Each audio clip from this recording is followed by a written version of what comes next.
Hey, it's Daryl again. Today I'm wearing a bicycle helmet because I'm riding a bike, but let's see if we can see from there. It's an electric bike, so you can pedal and you can just use the accelerator. It's pretty awesome all around. Does about get about 25 kilometers per hour just running on battery alone, or you can pedal and really crank it up. You could probably sustain riding at 40 or 50 kilometers per hour if you're reasonably fit. I'll just show you what it looks like. Hey, it's Daryl again, and today I'm test riding some electric bikes. I'm going to expand from electric car to electric bikes. I don't know. Yeah, it's pretty awesome. You can get sort of 25 kilometers per hour if you're just using electric, but you're meant to be assisting. It's so that you can take a nice long ride without being too stressful. It's probably good if you're getting into riding a bike and you haven't been riding a bike for a long time. Get your fitness up. Yeah, so we've got a few different bikes here. So we'll just show you what they are.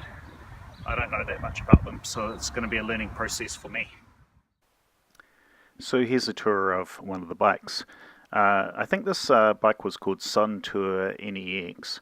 It has disc brakes and I believe it has lights as well. The bike has a removable battery, so you can take the battery inside to charge it. What else? The motor for the bike is in the hub at the back, so it's just a single wheel drive bike. And then it has the normal gear equipment that you find on all kinds of mountain bikes. The bikes are pretty robust and they're quite powerful, so they're fun to ride. If you're, getting back into a bit of fitness, or you haven't ridden a bike for ages, they're really great. They have a bell. The control center of it. See these plus and minus buttons. These allow you to select how much the motor assists your efforts. So if you're down at 1, the motor's just helping you a little bit, and if you're up at 5, you're in kind of your full power mode. The bikes are quite grunty. I rode one on out mountain biking one time, and if you're going up steep terrain, the bikes are quite powerful and they can get away from underneath you, so it's quite interesting. The computer is the main control center. I think that's the thing that's important. Have a look at that when you ride one.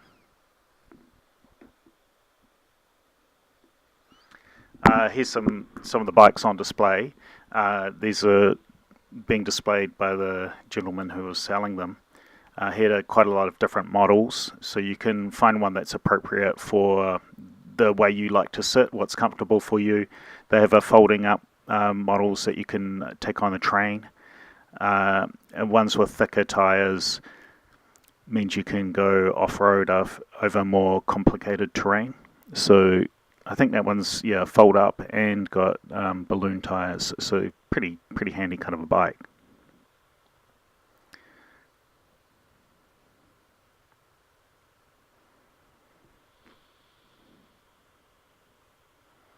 A lot of these were costing a few $1,000s, so can't remember what the cheapest one was. Maybe down around 2,000 and maybe up to sort of 4,000 or 5,000.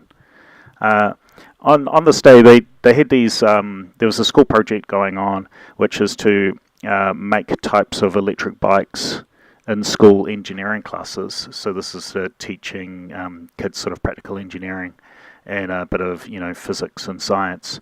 They had the bike that gentleman is riding is made to be streamlined, sort of for a speed race event. And the other one, here I am having a ride. So this is solar powered, so it recharges from solar. So it recharges all the time you're driving it, and when it's parked out in the sun, as far as I could understand. It has caliper brakes. It was a little bit rattly for a ride, but it was just made for these projects to experiment around with different technologies. So it's pretty interesting as a high school project.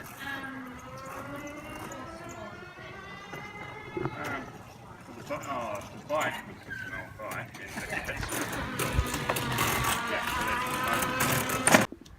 Another thing that was pretty good about this day is a lot of the kids were having a go driving these. So although this day was demoing Nissan Leafs and BMW i3s and Mitsubishi plug-in hybrid vehicles, you know, kids can't drive those, but the kids could drive these like school-built electric cars, which was pretty good. So it's kind of like the good thing about this format of having the electric bikes and cars together in one display is that you know, everyone in the community can get an experience of these technologies.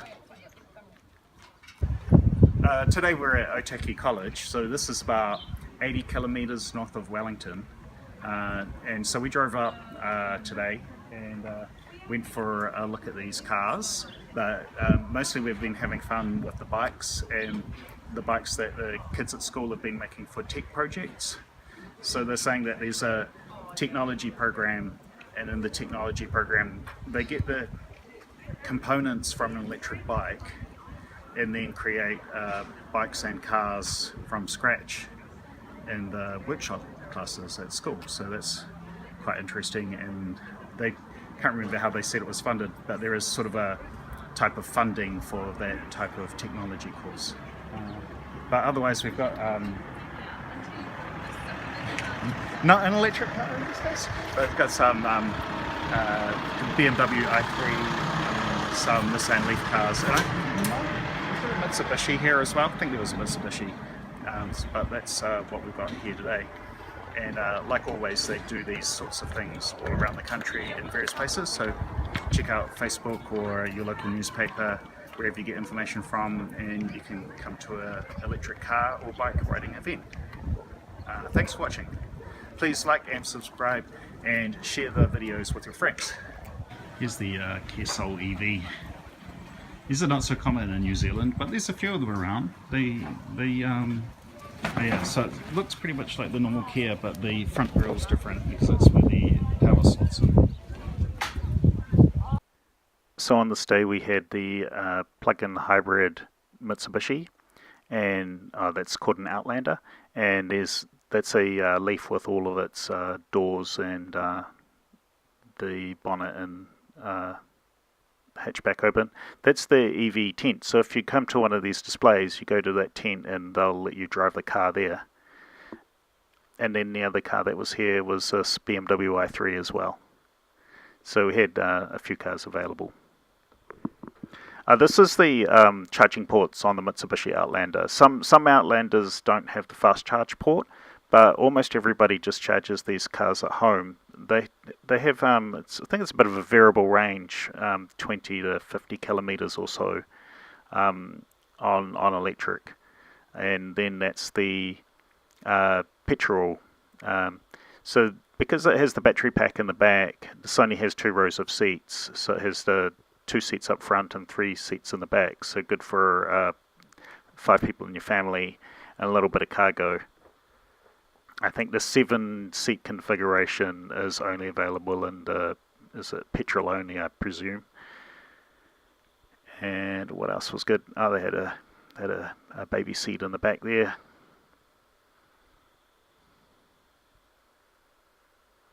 And you can see there's a bit of cargo space in the back there.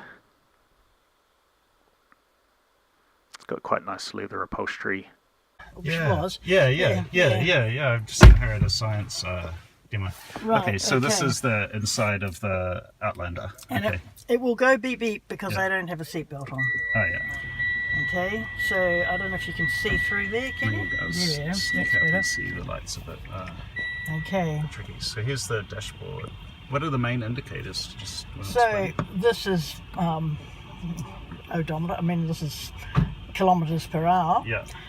On the left-hand side, it has what sort of mode you're using. So charge mode, eco mode, or whether you're actually on the petrol engine alone. Yeah. In the middle here, you'll notice that it has a warning light that says your charger lid is open. Oh, in right, the middle right, there. yeah, right. So we definitely And then need on these, the so that's right up at the bottom here, Yeah. you've got petrol. Uh-huh. So it's full of petrol.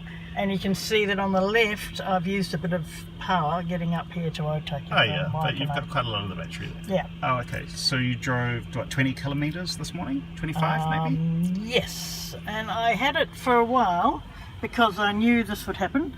I had it on charge here. Oh, So okay. I was going along using a bit more petrol. Yeah.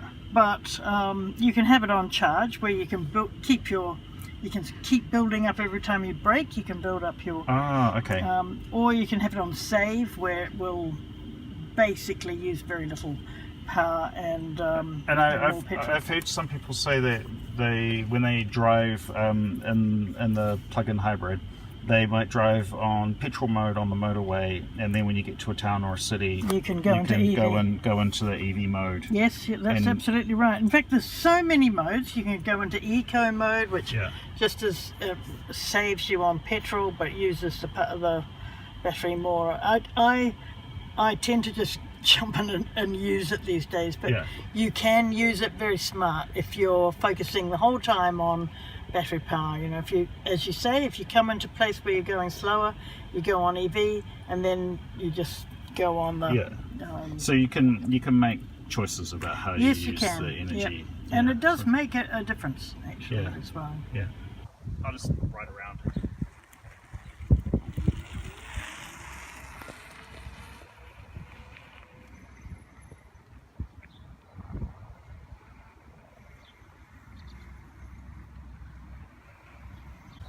I'll probably do